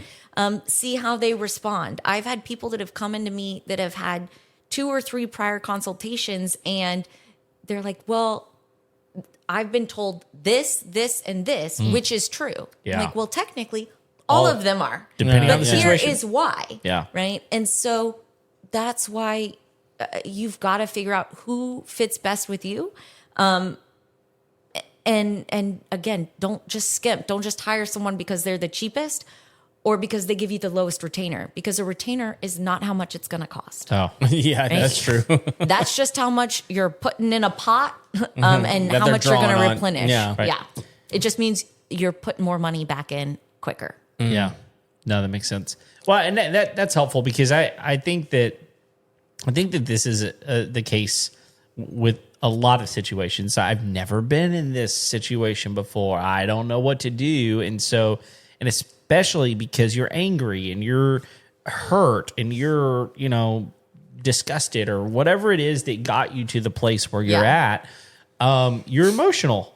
Yeah. And it doesn't matter what that emotion is, it's going to alter your judgment. And so I think that it's valuable to have some sort of metric to go, look, don't just take your friend's advice because look, that might have been good for them, but your situation, no situation's the same. It's not. And so many people say, hire this person because... Bless Sorry. you. Thank you. So many people say, We hire... think he's sneezing, not sure. Go ahead. We hope that's all. Blowing the windows out if I let it loose. No, so many people come into my office telling me, oh, well, such and such, my friend got this, right? My friend got, they had 2 homes and my friend got both homes. I'm like, well, great. That had to be by agreement, right? Yeah. There are special circumstances to where that happened. Right. Just because someone else got something doesn't mean that's what the law says you're going to get. Right. Right. And so a lot of times people can get something that could be a great deal for them through mediation. Sure. Right. Or, because with kid issues, you were talking about earlier, I don't remember what it was, but something you said made me think of kids. There's always one parent that, is all about the kids, but there's usually a parent that is more motivated by money. Right. And so, sometimes you can use that to offset. Maybe you get more of the community estate than the other parent, but the other parent gets more time with the kids. Yeah. Right. So because we're coming up at we're actually over an hour and a half, which is great. It's been an awesome conversation. I have 2 questions. Hopefully they're easy. That I kind of want to. Well, it's 2 subjects I want to make sure we hit before we wrap things up. One, if you are an individual that's entering into a marriage and you have a high net value, Yes. what's the best way that you can shield that in case of a divorce later on down the road? Is it through incorporations? Is it LLCs? Because businesses are still going to be split in a divorce. If you're even if they getting were along with formed your before you got spouse- married? No. Okay. No. But that doesn't mean that the full business is going to be, right? There are all these different claims and stuff to get at portions of money spent or money put into the business or things that have been earned, right? There's lots of different caveats. Sure, yeah. If you're getting along with your spouse, do a postnup if you're in Texas. What's a postnup? I've never heard of that. That's a postnuptial agreement. Okay. It's like a prenup, but after you're married. Okay. Yeah, obviously you got to be getting along with your spouse. Do it. Right, sure. But so that's a way that you could protect assets. Now, don't just give it to someone and expect them to sign it 30 minutes later. Right? Sure, yeah. But that can be a good way to protect assets. Otherwise, Good luck. yeah. Okay. Hire a good attorney. I think that's fair. Really. I think that's reasonable information for people to understand. Is like you could have built an incredible business, but at the same time, you're in a. Think about it this way. Someone is, my husband says this and it makes me feel really good about myself. He's always like, the only reason we are where we are at is because we're a team, right? He always says, I wouldn't be where I'm at without you and vice versa. Yep. And it's true because we both lean on each other. We both need help from each other, And so it's the same way, right? For if you've built up some massive enterprise or not, right? Yeah. No, our business is definitely that way. I would not be where I'm at in my business were it not for my wife. Yeah. And vice versa. And so I think that that's something that gets overlooked a lot. But at the same time, right? If you're getting divorced, you don't care, right? Yeah, no, you don't. Screw that person. We're not a team. I did all the hard work. Yeah, right? sure. There is I in divorce. So I think I liked it. Thank It you. was a good joke. It's not a joke. It's actually literal. Have you ever It spelled is. divorce? It is. D-I. All right, Tammy. Okay, keep going. No, but so you've got to try and do a post-nup if you can. If you can't, don't try and hide funds. I can't tell you how many people are like, oh, well, could I transfer it? Could I do this or that? No, right? Yeah. Don't start committing fraud or trying to hide things, right? No. Just Do what's a lot gonna of be people do a lot of people do that? They try and no. no.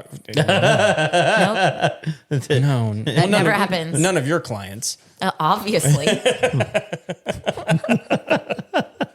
right. Second question that I feel the need to cover: common law is. I love Are that the- you said are the- easy questions. Like, Are the rules different? well, We're gonna get the book out. yes. Like this That's whole not a thing, small book. right? Is that volume 1 or 2? This is just the handbook. This is the summary. This is the summary, right? This isn't it. Yeah, it is definitely different. And so Okay. like I said, I'm from Oklahoma. My uncle was a family law judge in Oklahoma. My brother practices family law in Oklahoma. I was planning on practicing family law in Oklahoma. Right? Yeah. The law is very, very different. For real quick, for people that don't know what I'm even talking about, what is common law? So common law is, in its most basic form, anything purchased, owned, acquired during marriage is owned equally between the spouses. So 50-50. You buy a house during marriage, it's owned 50-50. You sell a house during marriage, which was acquired during the marriage, you get 50-50, right? You each own half of that. That's different than what I was thinking you were talking about when you said common law. It may be, but like let her go. Okay. Yeah, and I'll circle back around if it's different. Yeah. Okay. Continue. Speaking, if I can back up. No, go ahead. One thing, talking about homes, if you're going to sell a house, a lot of people that are going through divorce or are considering getting a divorce will come in and say, oh, well, my spouse wants to go ahead and sell the house before we get divorced. Don't do it. Okay. Why? And I say that because because it's common law, right? Everything you own is 50-50. And again, I'm breaking this down to most basic principles. So obviously this doesn't apply to everyone. Right. My little lawyer tidbit. Right. So if you sell a house, let's say you get $100,000 in equity from your home and you split it. Wife takes 50, husband takes 50. And then You're still talking about before they get divorced. before they get divorced. Okay. Let's say wife blows her $50,000, husband still has his $50,000, and now they're getting divorced. The house was their only asset, so this $50,000 is their only asset. Now the court is dividing that $50,000 in two. So wife's getting 25 and husband's getting 25. So you just lost out on 25 grand because you split it. Whereas if you're going through a divorce and you do it, right, you could get an agreement put in place to where the funds are held in trust until you guys reach an agreement. Right. There's lots of different things that can be done. But again, talk to an attorney, but don't do it beforehand because in Texas, one spouse can't sell the property without the other spouse's agreement. Okay. So you can get divorced with just one person. You can't sell a house with just one person if you own it during a marriage. Yeah. No. Okay. So that is very helpful information. What I was actually talking about was common. No, that's fine. Was common law marriage. So like where people have been cohabitating. Oh yeah, I don't even know what I'm thinking. Sorry. No, you're fine. No. That's what I was thinking you were talking about, but but never officially got married, and I don't know what the rule is in Texas anymore about that. 7 years, maybe. That's what I got in my head. Well, so Is it? That's what I have in my head. Okay. It may be wrong. So- do you know? I can tell you in just a Is second. this It's like Talk amongst yourselves. right? No, but so common law actually recently became harder to prove. Common law marriage, if I can't remember the exact number of years. I can tell you in a second. But if you have ceased living together, I believe it's for 2 years. Okay. Then the common law marriage presumption goes away. Oh, okay. And for common law marriage, you have to have actually held yourself out as married, both people, to other people. Oh, like said it out loud. Yeah. So you need witnesses. And, Yeah. okay. You're going to events and saying, introducing, This hey, is my wife. This is my husband. Yeah. Okay. Yeah. And you have to have intended to be married. So if you are engaged, you weren't ever common law married. Right? Okay. No matter how long you've been living together. Yeah. Because Okay. if you got engaged, then There was a presumption of something after that. yeah, there's not a presumption that you've intended to be married. You are intending to become married, right? There's a difference. Yeah. Okay. Yeah. I got you. There are lots of different factors that go into it, and lots of different things we look at. We look at, have you been filing taxes together as married? Have you been listing each other on insurance as married? Do you have joint accounts? There's tons of things we look at. I had a case recently that was common law marriage, and a lot of times with them, right, you're going to it's separating your case so that you can have the court hear whether a marriage exists, and then you have them, if the marriage exists, then you go on to dividing the assets. And for the common law marriage, I mean, anything you have on it, right? If you've got Christmas cards, Valentine's Day cards, birth announcements, marriage announcements, anything like that, right? Could it even be like have something those. as simple as like a social media post? Like, It can't be. I have the best wife, and it's a picture of her. I mean, that would be great, but you're going to need more than just that. Okay. Yeah. So that's not going to be like the nail in the coffin. Oh gosh, no. Okay. No. It's going to take a lot more than that, because you could have just been drunk and posted that, because That didn't happen. Who doesn't post on social media drunk? No one does that. I no don't. Yeah. Other than Kevin. I recommend against it, but you know. Yes. I mean, I definitely. So I know a guy that been married to his wife now for a little over a year, I think. But when I met him, he'd been living with this gal for multiple years, and we were hanging out one day, and I was like, so you're not married, right? And he's like, no. I was like, how long have you been living together? And it was like, I don't know, 7 or 8 years at that point. And I go, so do you consider yourself just common law married? He goes, oh, absolutely. And so I asked him, I was like, why don't you just get married? See, that's odd, because he originally said, since he originally said they weren't married, to me, that says he doesn't hold them out as being married. Yeah, it is interesting because, I mean, I think it's the way I asked the question. I think he thought he was trapped. Probably. Right? No, I think he thought he was like, well, I didn't stand in front of an altar and, with the preacher or a, justice of the peace or whoever and say I do's in front of her. And, he knows me and what I do. And so he definitely is looking at me going, okay, that's not right. I think he felt probably trapped a little bit. No, I think there are definitely people that like bucket as like, I'm rebelling against a religious institution. Sure. But don't realize that they're existing underneath a legal institution. Right.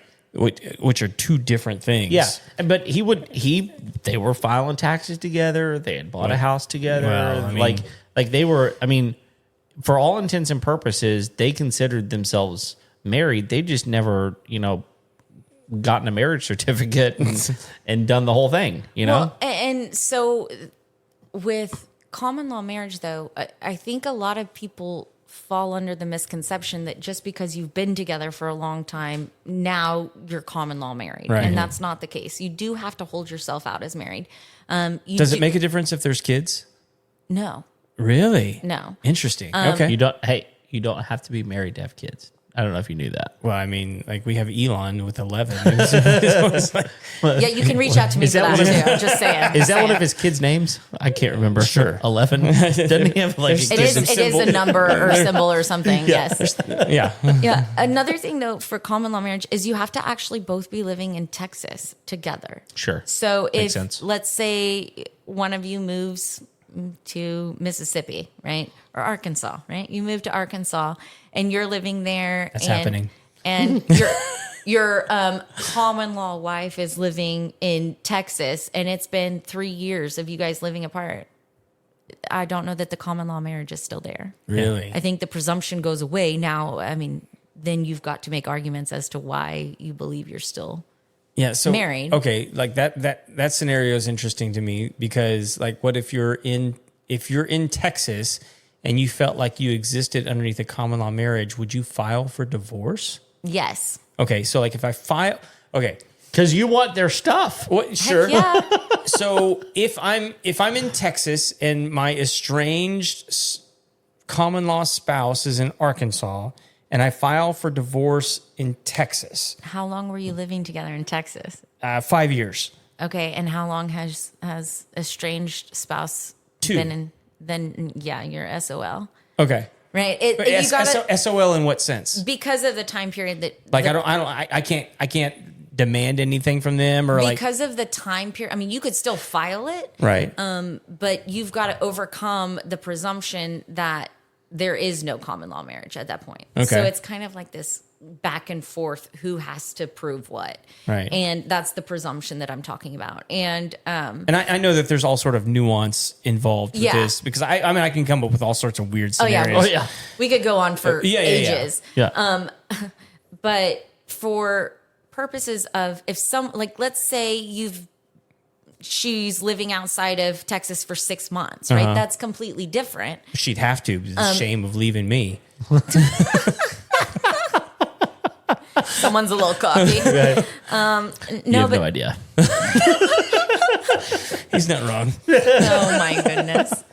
No, so in that I'm normally not. you too. Calm down. Okay. Calm down. Okay. No. Let's get back to my hussy wife in Arkansas. Yes.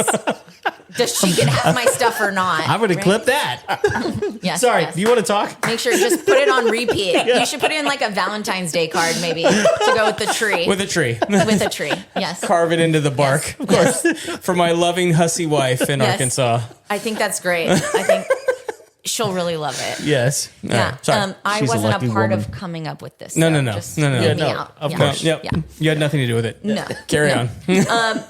No, but so with common law marriage, it's all about the facts. It's all about what's going on. And so I think if you think you're married or you think you're in that position, again, talk to someone. Because like I said, common law marriage has within the last few years become harder to establish, I believe. But it's not impossible. I mean, I've got cases right now, right, where we're dealing with common law marriage. And so if someone moves out of the state, it doesn't mean you're no longer married. Now, if they're living outside of the state for 3 years, 2 years, right, then it could be. You may not be married anymore. It just depends, right? You break up with someone and you're not with them for years, right? It's the same thing. Yeah. Is kind of how you're looking at it. Yeah. Right? So did you figure out how many years?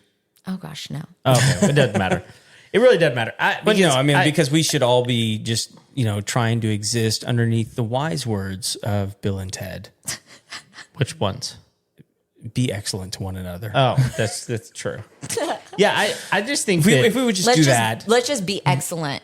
Period. Period. Sure. Well, and it does really, that goes back to what you said early on, was like, just be respectful to each other. Oh, yeah. Like, I mean, the problem, and again, there's a lot of people listening to this right now, and I understand that, and I know that statistics are So what you're they about are. to say something Offensive. Offensive. Yeah.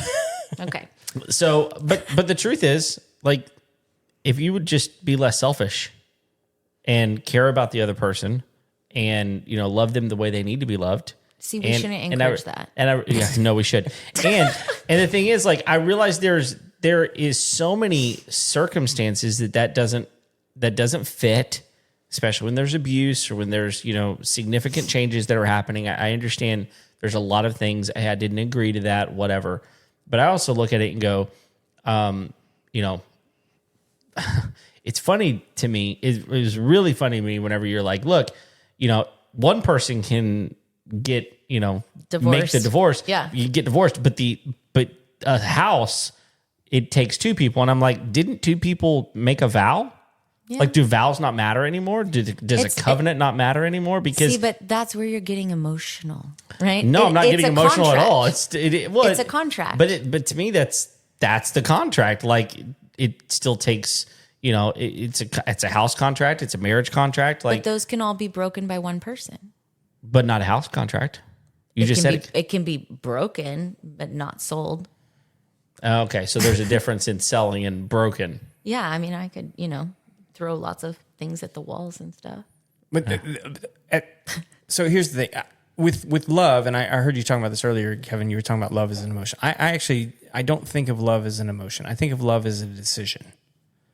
I agree, and because so many times people think about things in opposites. Because if I say what's the opposite of love, most people are going to say what? Oh, hate. That's what they would say. Right, which I don't think of. I don't think of hate as the opposite of love. The opposite of love to me is apathy. Not loving. Right, literally. Like, I know it's like using the word in its definition, but it's kind of like true, right? Let me get a thesaurus. But it's a different thing altogether, right? It's not caring at all. Hate is a vehement distaste for something, whereas apathy is just like, I don't care. Yeah. And that to me is the opposite of love, because you've stopped, making having an interest. Yeah, you've stopped having an interest. You've stopped making the decision to care about this person. Mm-hmm. Whereas apathy, you've made the decision to not care about this person.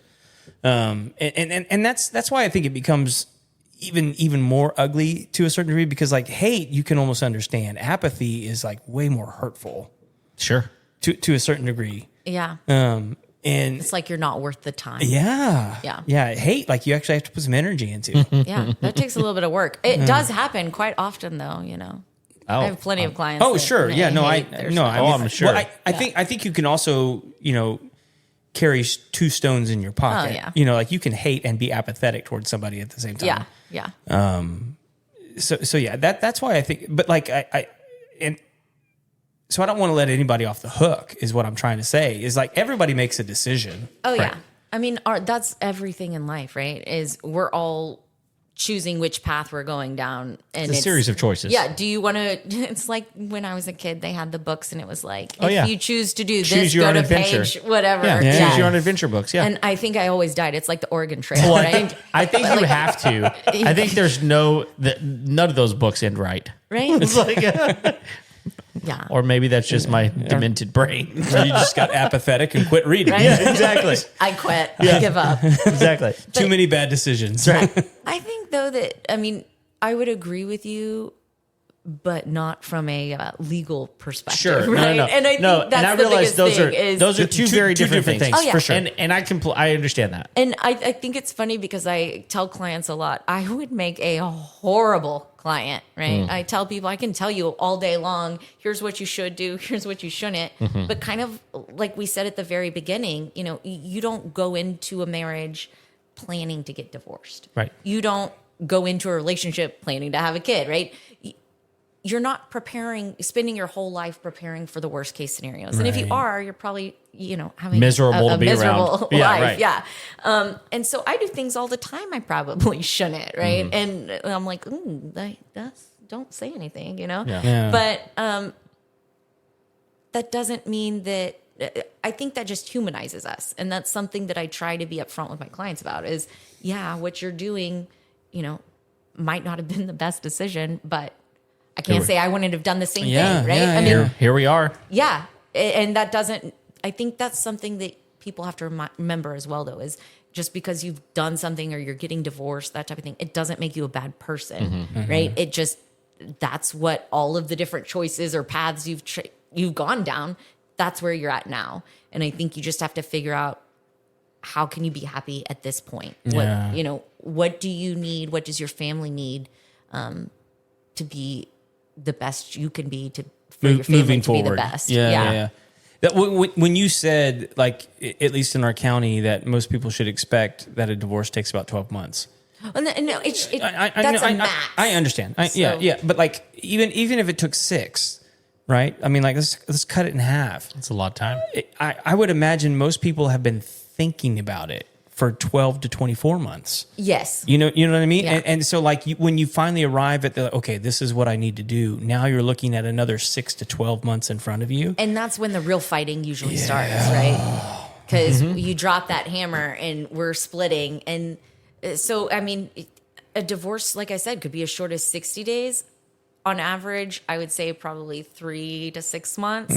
But it could be a year, sometimes longer. Yeah. And that's, again, I mean, divorce is hard. Yeah. And it can get dirty. And how much do you want to fight, right? Have you ever partnered with, like, a therapist?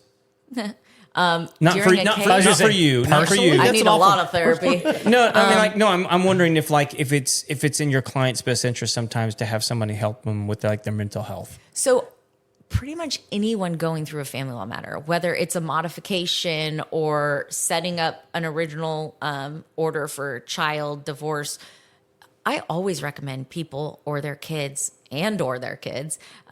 talk to someone, right? My job isn't to help you emotionally. Yeah. It's to help you legally. And like we mentioned earlier, right? It's not always the same thing. Just because I'm telling you to do something doesn't mean it's easy to do. It doesn't mean it's what you want to do. Yeah. But sometimes I just need you to realize it's what you need to do. You know, for your financial stability or whatever it may be. And talking to a therapist, I don't ever partner with any therapist, in particular, but I do tell people, seek out someone, speak with someone. Yeah. Just like, meeting with different attorneys, do Sure. the same thing with therapists. Yeah. Find someone that fits for you. Yeah, because you're not going to be that person. I mean, I will be at my hourly rate, but Yeah. I'm not gonna be helping you, Sure. therapeutically. Right. Yeah. I mean, but I mean, I think that's something that people need to be aware of. Is like it's a really difficult thing to go through. Yes. And like if you think that you can handle it all on your own, and again, not to diminish what you do, but like that you think that like just your attorney is going to be your saving grace. That's not their job. Your mental not. your mental health person Yeah. going through this, because like I mean like that's part of it. Well, and I can't do my job if you're not helping me. I mean, if my You're not thinking clients, clearly? Yeah. if they're not thinking clearly, if they're not getting me documents, if they're not responding to things, I can only work with what you give me. Right. And so if you don't give me anything, I can go to court and I can be like, objection, this shouldn't come in for this reason, but you're tying my hands, And so having the therapy, having someone to help you Yeah. is very important, not just for your mental stability, but for your case as well, Yeah. right? You've got to keep yourself together good enough to get me what I need to be able to protect you. Yeah. No, I just say you always got to look on the bright side of life. it's a totally different Monty Python movie. Yeah. Forget about that. Next, I got plenty more jokes Let's from not the lead right people one. into like inappropriate full frontal nudity. Okay. and if you do, don't post it on social media. Yeah. It's a pretty good rule of thumb. Yes. One last question, and it's probably the most important question of the entire show. So prepare yourself. If people, Gird your loins. if people do want to talk to you, how do they get a hold of you? So my firm is Walke-Wilson Law Firm. We're in the Woodlands, and you can call our office at 281-942-4052. Or you can find us online, www.walke-wilsonlaw.com. Google us. You can find us online. You can reach out to us. We have got an info at walke-wilsonlaw.com. And we'd be happy to set up a consultation and speak with you if you've got questions. Awesome. Well, thank you so much. It's been really informative, and we could have been talking about this for longer, and we've been going for 2 hours. So thank you for your time. Yeah, you got more stuff to say. Page by page. Well, listen, thank you everyone who's stuck with us, and if you need any help, please give her a call. And thank you for already liking and subscribing. If you haven't, go ahead and do that. All of our channels. We appreciate you very much. Until next time, we'll see you later. See ya. Thanks.